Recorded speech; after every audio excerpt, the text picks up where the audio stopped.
Hello friends, welcome to my new vlog. তো আজকে জগদ্ধাত্রী পুজোর সেকেন্ড পার্ট নিয়ে চলে এসেছি।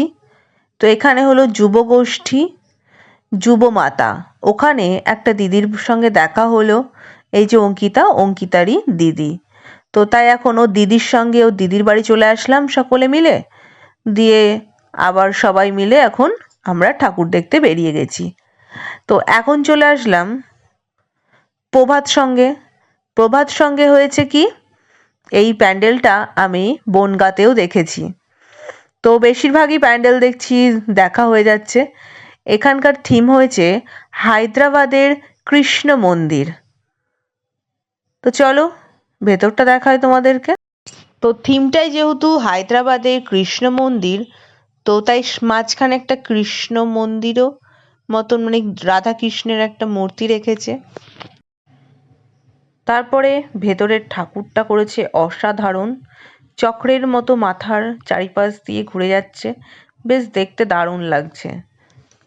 তারপর নেক্সট ঠাকুর দেখতে চলে এসেছি গোলাপুটিতে। এখানকার থিম হয়েছে সহজ পাঠের নানান অক্ষর দিয়ে গড়িয়ে তুলেছে মোদের গর্ব মোদের আশা। তারপরে এই যে দেখতে পাচ্ছ এখানে পাতা দিয়েছে। তারপর জীবনানন্দ দাশ জাতীয় সঙ্গীত, মানে রবীন্দ্রনাথ ঠাকুরের জাতীয় সঙ্গীত এখানে আছে কি, ঈশ্বরচন্দ্র বিদ্যাসাগর, রবীন্দ্রনাথ ঠাকুর, জীবনানন্দ দাশ, নন্দলাল বসু, পঞ্চানন কর্মকার সবগুলো মূর্তি নিয়ে গোল করে ঘুরছে। আবার এখানে কাজী নজরুল ইসলামের কিছু জীবনী, তারপরে আরও যেসব লেখক আছে বাঙালি সেই সবের লেখকের হলো কি কি লিখেছে, তো তার ওপরে বই অক্ষর দিয়ে ফুটিয়ে তুলেছে খোপ খোপ করে। আর ভেতরটা দেখতে পাচ্ছ, ভেতরটা গোল করে যে বেতের ঝুড়ি আছে সেই ঝুড়ির ওপর অক্ষর লিখে বেশ সুন্দর একটা করেছে। আর এখানকার ঠাকুরটাও তো অসাধারণ। ঠাকুরের বিশেষত্ব কি, হিরে বসানো আছে চোখে। এবার চলে আসলাম শ্রী শ্রী সিংহ বাহিনী অর্থাৎ মেজো মাকে দেখতে।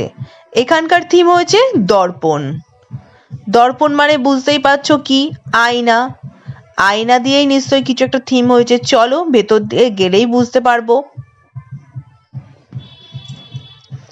এখানে খোপ খোপ করে আয়না দিয়েছে, তার উপরে মূর্তি দিয়েছে, আর পুরোটা হয়েছে লাল থিমে আর লাইটিং। দেখতে অপূর্ব লাগছে। প্রত্যেকটা খোপে দেখতে পাচ্ছ আয়না রয়েছে, তোমরা ওখানে গেলে মুখটাও দেখতে পারবে। আর মেজো মাকে চলো দেখিয়ে দিই সামনে থেকে। এখানকার প্রত্যেকটা ঠাকুরই তো অসাধারণ। আর এদের গয়না, ঠাকুরের যে গয়নাগুলো সেগুলো দেখতে অসাধারণ লাগছে। এখন চলে আসলাম শ্রীকীর্তি ক্লাব। দারুণ ব্যাকগ্রাউন্ড করেছে। এখানে আবার বাউল গানও হচ্ছে, স্টেজ প্রোগ্রাম। আর মন্দিরটা তো অসাধারণ, দেখে মনে হচ্ছে সত্যি সত্যি আসল মন্দিরেই চলে এসেছি। কিন্তু লোকজনের ভিড় দেখেছো?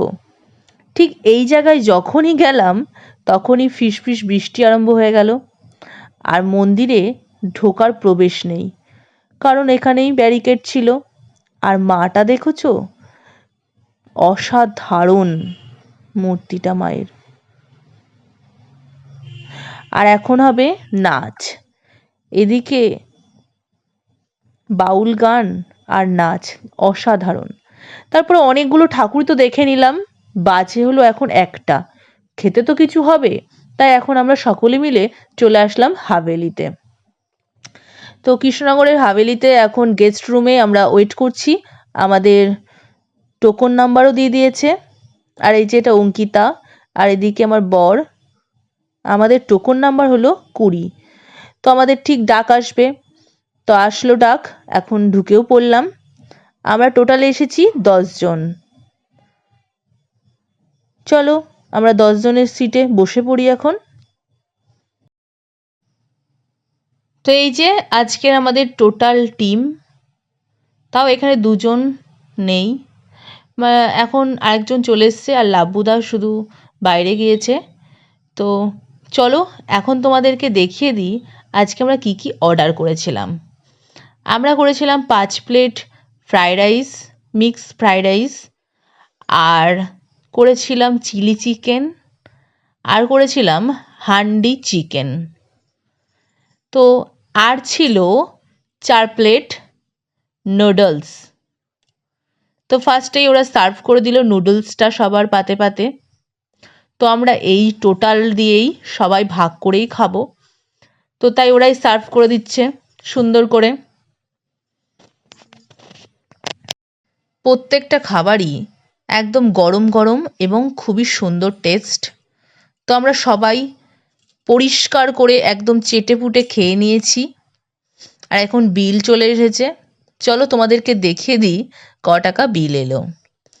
এই যে 3318 টাকা আমাদের বিল হয়েছে। তো খাওয়া দাওয়া সবার সেরেই হাভেলির সামনেই নবজাগরণ বলে এই জায়গাটায় এই প্যান্ডেলটা হয়েছে। এটাও খুব সুন্দর হয়েছে, চলো ভেতরে দেখি। বেশ ঠাকুরটাও খুব সুন্দর, ইউনিক, ছোট্টর মধ্যে। ধামাকাদার ধামাকাদার প্যান্ডেল সব আসবে পার্ট 3-তে, তার জন্য অবশ্যই চ্যানেলটাকে ফলো করে দাও। তো আজকের মতো এখানেই ভিডিওটা এন্ড করছি। ভালো লাগলে অবশ্যই লাইক কমেন্ট সাবস্ক্রাইব করে দিও। Tata, bye bye.